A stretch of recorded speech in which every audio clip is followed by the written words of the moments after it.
Have you ever wondered what Jesus would say today about artificial intelligence, brain chips, and mind control?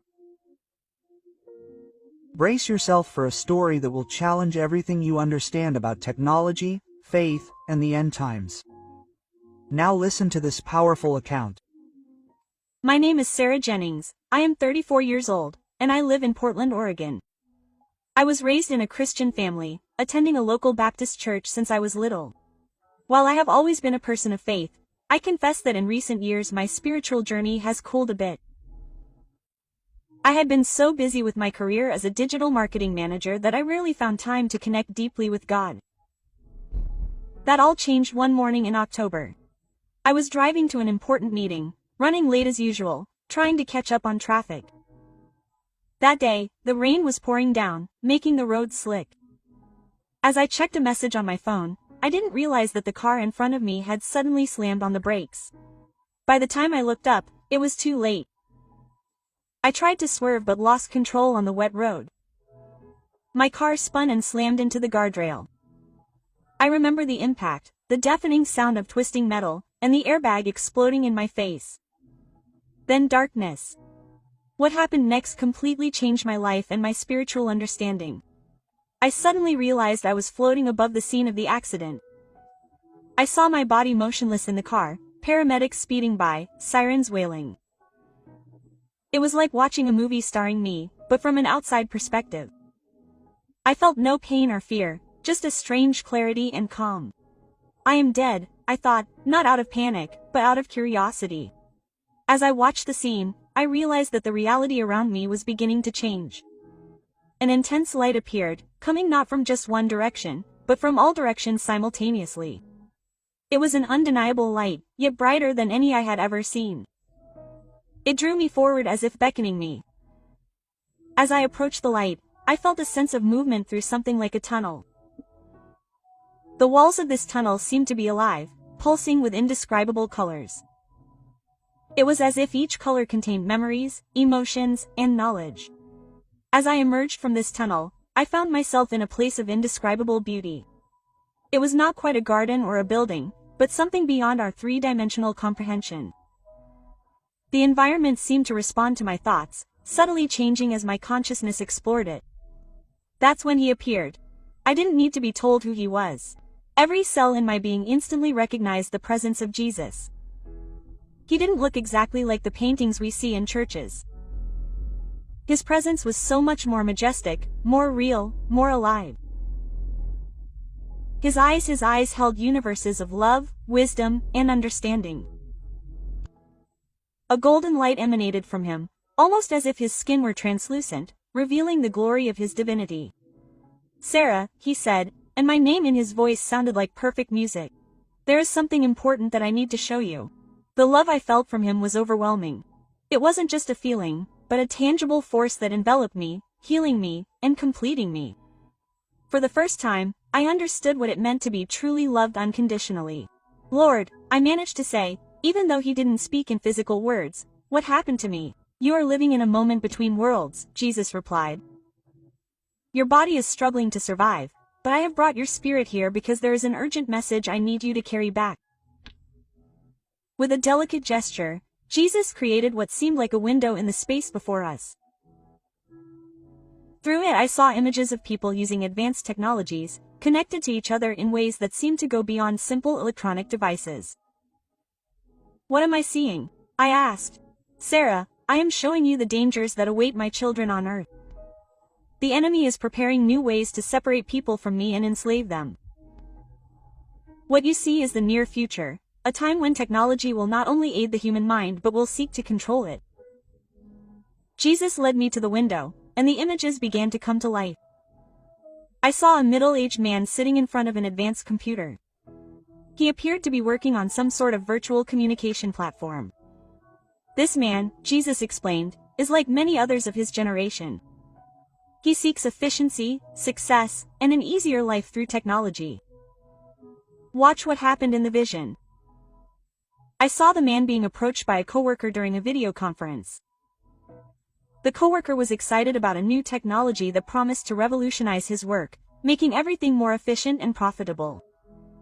See how the tempter always comes with promises that seem good, Jesus commented.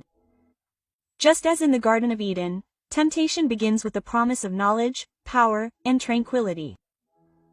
I continued to watch as the coworker introduced the man to a third person on the video conference.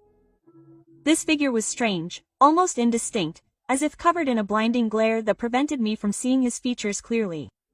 Who is this figure? I asked. It is a representation of the deceiver, Jesus replied. The enemy does not always come in a terrifying guise. Sometimes he comes as an angel of light, offering what appear to be solutions and breakthroughs.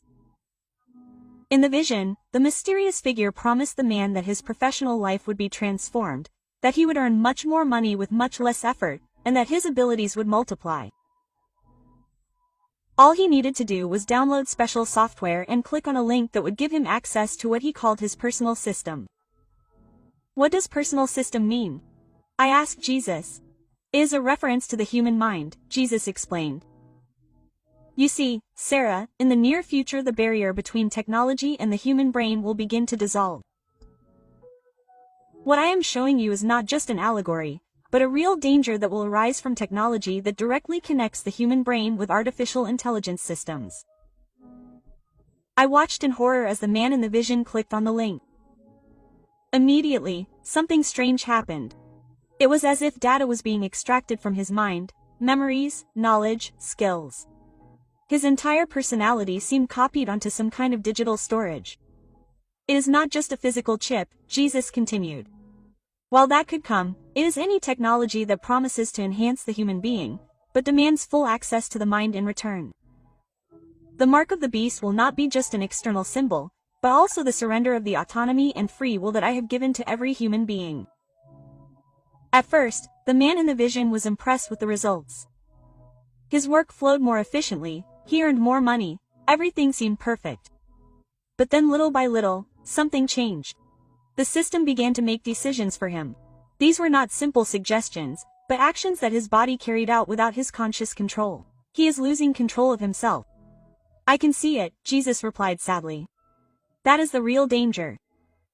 At first it will seem like a wonderful advance, a way to overcome human limitations, but in time those who adopt this technology will discover that they are no longer in control of their own mind and body. In the vision, the man began to understand what was happening and tried to communicate with his friend who had introduced him to the system, but it was as if the connection had been blocked. He could only communicate with the nebulous entity that now controlled him. The enemy isolates his victims, Jesus explained. When someone realizes that he is being controlled, the first thing the controller does is cut off contact with those who could help. I saw desperation grow in the man's eyes as he pleaded to regain control of his body and mind. The response was icy. You will never again have complete control over yourself, for you are mine now. To demonstrate its power, the entity moved the man's arm against his will. Horrified, he tried to defend himself, but to no avail. It was as if his own body no longer belonged to him. This is the ultimate slavery, Jesus said.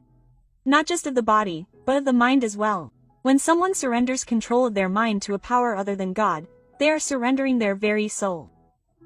The vision continued to show the man completely dominated, being used like a puppet. Most disturbingly, on the outside, to any observer, he appeared normal, even successful, but on the inside he was screaming, trapped in his own mind. Jesus then closed the window of the vision and turned directly to me, his eyes now filled with loving urgency. Sarah, what I have shown you is not meant to scare you, but to prepare you. Technology in itself is not evil, it was given by God as a tool. But when it seeks to replace God by making humans like gods, or when it seeks to control rather than serve, it becomes an instrument of the enemy. How can one protect oneself from this? I asked, still shaken by what I had witnessed. Protection begins with awareness, Jesus replied. Proverbs chapter 4 verse 23 says, above all else, guard your heart, for out of it flow the wells of life. In the coming digital world, this verse takes on new meaning.